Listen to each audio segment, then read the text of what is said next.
এর বাড়ি হলো বগুড়া। বগুড়া থেকে আসছে আমার কাছে।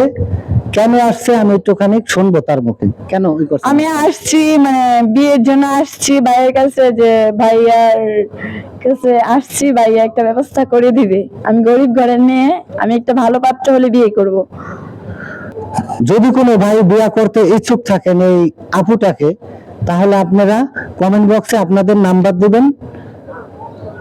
অত্যন্ত গরিব ঘরের মেয়ে, ঠিক আছে, অভাবে পরে আসছিল গার্মেন্টসে, সেখান থেকে আমাকে কল দিছে, আমি আজকে তাকে আনলাম।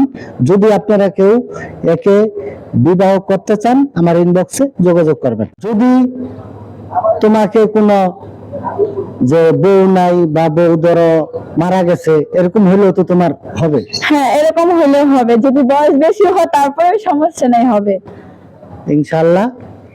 পাত্রীর মুখে শুনলেন। আর যেন আপনারা এটা কিন্তু আর যেন আজকের ভিতরে কমেন্ট করবেন। সকলে ভালো থাকুন। আসসালামু আলাইকুম।